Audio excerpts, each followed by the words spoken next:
Taste the Daily.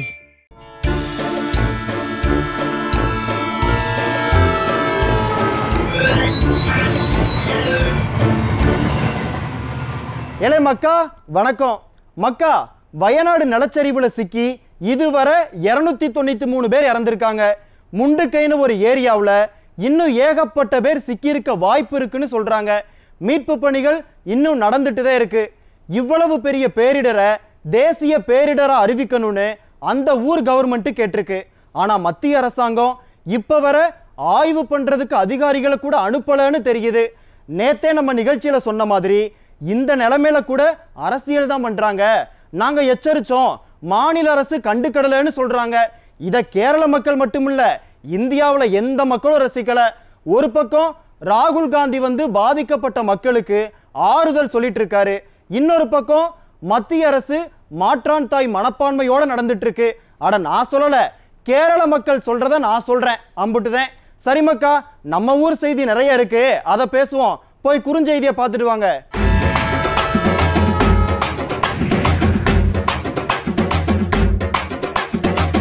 ஏலே மக்கா, வேர்களை தேடின்னு ஒரு திட்டத்தை வச்சு நம்ம வேதனையை கிளறிட்டு இருக்கு திராவிட மாடல். அதாவது உகாண்டா, குவாடலிப், இந்தோனேசியாவில் இருந்து 100 இளைஞர்களை கூட்டி வந்து தமிழ்நாட்டை சுத்தி காட்ட போறாங்களாம். அவங்க பார்த்தாதான் தமிழ்நாட்டோட புகழ் உலகம் முழுக்க பரவுமா. இந்த கொடுமையெல்லாம் இன்னும் எத்தனை காலம் பார்க்க போறோமோ தெரியல.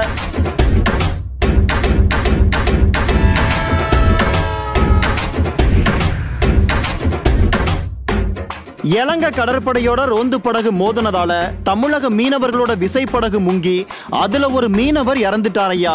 வெளிநாட்டுக்காரங்களை தமிழ்நாட்டுக்கு கூட்டியார செலவு பண்றவங்க பொழப்ப தேடி கடலுக்கு போற நம்ம மக்களை காப்பாத்த என்ன செய்ய போறாங்க?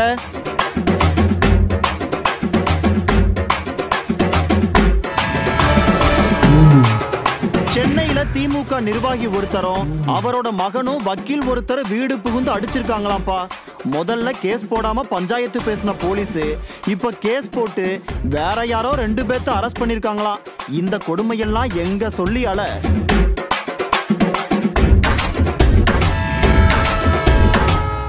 அடுத்த திமுக தலைவர் யாருங்கிற போட்டி பெருசா போயிட்டே இருக்கப்பா. அக்கா கனிமொழி ரகசிய மீட்டிங் நடத்துறதா தகவல் வந்திருக்கு.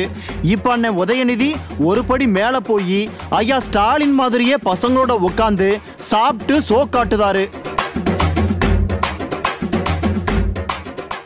குறுஞ்செய்தியை பார்த்தாச்சு, வாங்க விரிவான செய்தியை பார்க்கலாம். மக்கா, விஷயம் தெரியுமா? சொல்லவே ரொம்ப சங்கடமா தான் இருக்கு. ராமேஸ்வரத்தில் இருந்து மீன் பிடிக்க போன மீனவர்கள்ல ஒரு மீனவர் கடல்ல முங்கி இறந்துட்டாரு. இலங்கை கடற்படையோட ரோந்து போட்டு ஒண்ணு நம்ம மீனவர்களோட போட்ல மோதி இருக்கு. இலங்கை கடற்படை எப்பதான் இப்படி அட்டூழியம் பண்றதை நிறுத்த போதோ தெரியல.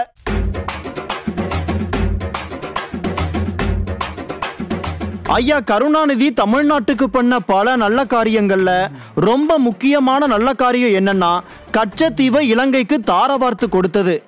என்னைக்கு கச்சத்தீவு நம்ம கையை விட்டு போச்சோ அன்னையில இருந்து நம்ம தமிழ்நாட்டு மீனவர்கள் மீதான இலங்கை கடற்படையோட தாக்குதல் நடந்துகிட்டே இருக்கு. நேத்து ராமேஸ்வரத்துல இருந்து போன மீனவர்களோட போட்டை இலங்கை கடற்படையோட ரோந்து போட்டு மோதி இருக்கு. இதுல நம்ம மீனவர்களோட போட்டு முங்கி ஒரு மீனவர் கடல் முங்கி இறந்துட்டாரு. அவரோட சொந்த பந்தங்கள் எல்லாரும் இப்ப போராட்டம் பண்ணிட்டு இருக்காங்க. இல்ல, நான் தெரியாம தான் கேட்கேன்.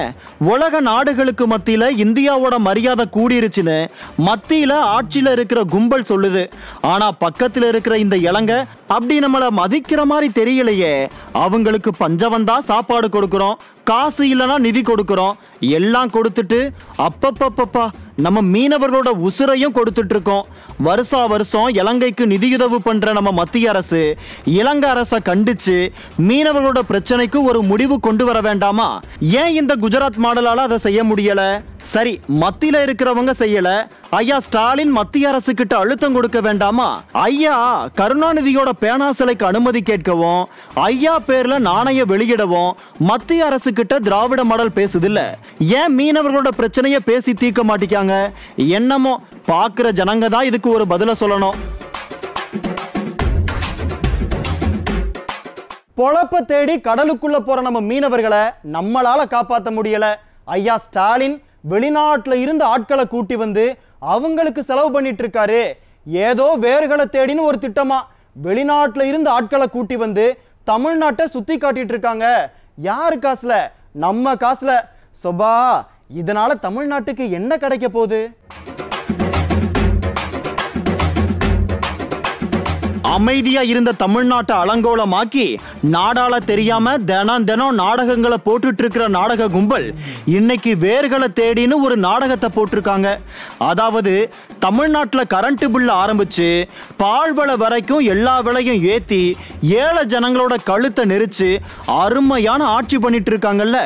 இதை வெளிநாட்டில் இருக்கிற தமிழர்கள் பார்க்க வேண்டாமா? அதுக்கு இந்த திட்டம் கண்டிப்பா பயன்படும்.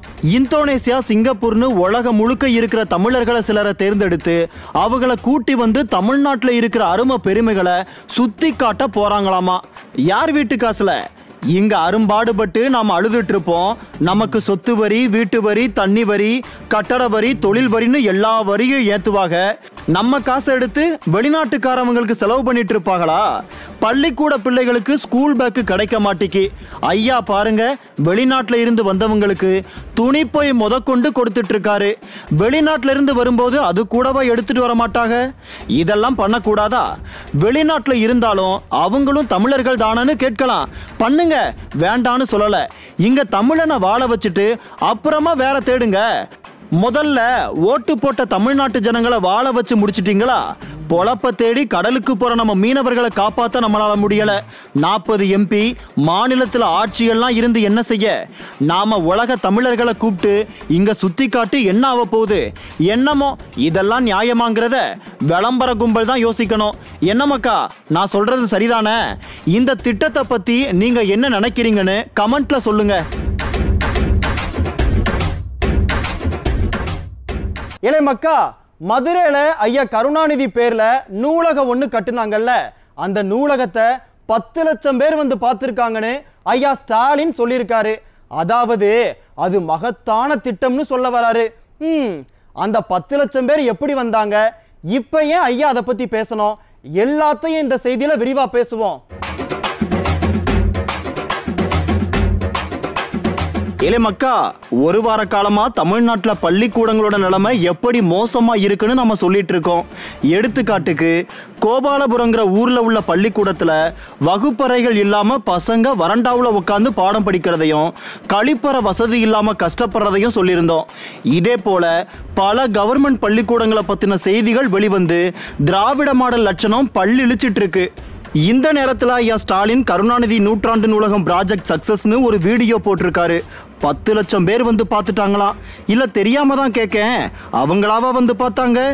நூலகத்துக்கு ஆளே வரலன்னு உடனே சிவகங்கை, விருதுநகர், ராமநாதபுரம், கன்னியாகுமரி, தேரின்னு பல தென் மாவட்டங்களில் இருந்து அரசு பள்ளி மாணவர்களை கட்டாயமாக கூட்டி வந்து நூலகத்தை சுற்றி காமிச்சிருக்காங்க. இப்படி டூருங்கிற பேரில் கட்டாயப்படுத்தி இழுத்துட்டு வந்தா 10 லட்சம் இல்லை, 10 கோடி பேரை கூட வர வைக்கலாம். இதுவா சாதனை? சாதனைன்னா என்னன்னு தெரிஞ்சுக்கணும்னா அம்மா உணவகத்தை பாருங்க. ஏன்பா, அம்மா உணவகத்துக்கும் நூலகத்துக்கும் என்னப்பா சம்பந்தம் இருக்குன்னு நீங்க கேட்கலாம். நூலகம் அறிவு பசினா, அம்மா உணவகம் வயிற்று பசிங்கிறதுக்காக சொல்றேன். இப்ப அம்மா உணவகத்தை ஆசியாவிலேயே, ஏன் உலகத்திலேயே இதுதான் பெரிய உணவகம்னு சொல்லி சென்னையில ஒரு இடத்துல பிரம்மாண்டமா கட்டியிருக்கலாம். அப்படி கட்டியிருந்தா அங்க எத்தனை பேர் சாப்பிட்டுருப்பாங்க? 40 பேர், இல்ல 400, இல்ல 4000 பேர் சாப்பிட்டுருப்பாங்களா? அதை தாண்டி அதுல எந்த பயனும் இருந்திருக்காது. திட்டத்தை பிரம்மாண்டமா யோசிச்ச அதிமுக அரசு பெரிய கட்டிடம் கட்ட போறேன்னு காசை கரியாக்காம பல இடங்கள்ல அம்மா உணவகத்தை திறந்து அந்த திட்டத்தை மிக பிரம்மாண்டமாக்குனாங்க.